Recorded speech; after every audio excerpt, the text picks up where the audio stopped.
Hello mga lalabs, great morning. Oy, kumusta na kayo dyan? Ito, medyo busy ngayon si Mamita. Mamita, maglinis-linis ka ng bahay kasi 8 months kang nawala. Ayan.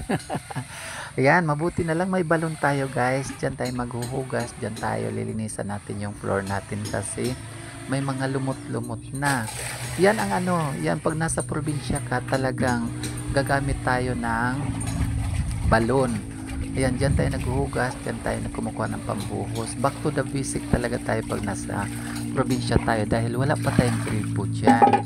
Kaya ayan, kung gusto niyang malinis naman, mayroon naman yang ano, pwede naman yan i-filter natin. Kuha tayo ng lumang balde, lagyan natin ng mga buhangin, tapos lalagyan ng tubig. Ayun, ang labas nun, malinaw na. Pwede natin pampaligo, pwede na natin pang labas sa puting damit.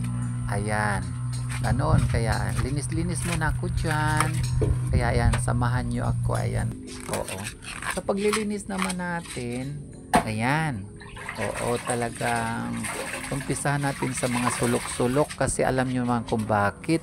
Maraming ano yan, maraming mga alikabok dyan, alikabok. So medyo malambot na yung alikabok kasi binasa ko yan ng tubig yung floor na yan kasi puro na nga lumot dahil butas na nga yung bubong ng bahay natin. So need talaga to renovation, pero sige lang, kunting tiis lang tayo, kunting ipon. Pagdating ng panahon, ngayon mangarap lang muna tayo. Pagdating ng panahon, mapapabubungan din natin yan. Oo, kaya ay konting tiis lang tayo, konting tiyaga. Talagang ganon talaga ang buhay.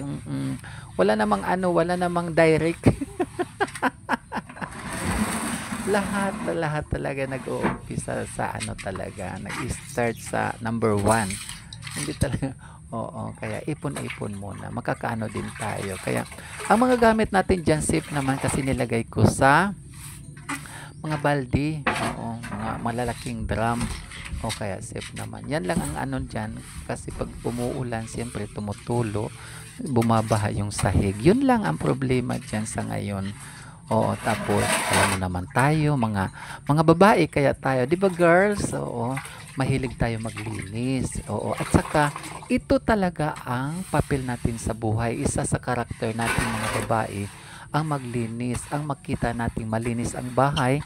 Pag nakita natin malinis ang bahay, parang parang okay rin sa atin, 'di ba? Oo, parang ang saya-saya ng pakiramdam pag nakalinis tayo ng bahay, nakalinis tayo ng bakuran, nakalinis tayo ng backyard. Oo, talagang as in, ganun talaga. Ganun talaga tayo mga babae, 'di ba mga girls, mahilig tayo maglinis. Oo, maski may mga ano, maski may partner tayo o wala, okay lang. Kasi ang kalinisan talaga ay importante sa atin, 'di ba? Pero mas maganda yung may partner. Sana all, oo, wala pa kasi yung apam ko, inaantay ko. Iwan ko ba, hindi pa siguro pinanganak. Joke lang. Oo, joke lang kasi alam mo naman. Kaya yan, naglilinis tayo. Kaya okay lang yan.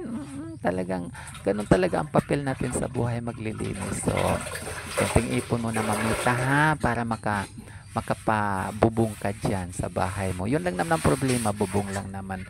Okay, salamat guys. Salamat sa pagsama nyo sa akin. Ayan, oo. Kaya alam nyo naman ang ang aking buhay. Ang aking talambuhay. Wow, may ganon. Oh. Kini ang akong soliran. Wow. Di wait speak. Oh. Handumanan sa usa ka awit. O di ba? Oo. At least mas maganda maglinis na may ano, may sounds. Oo. Wala kasi akong speaker diyan kaya ayan, ano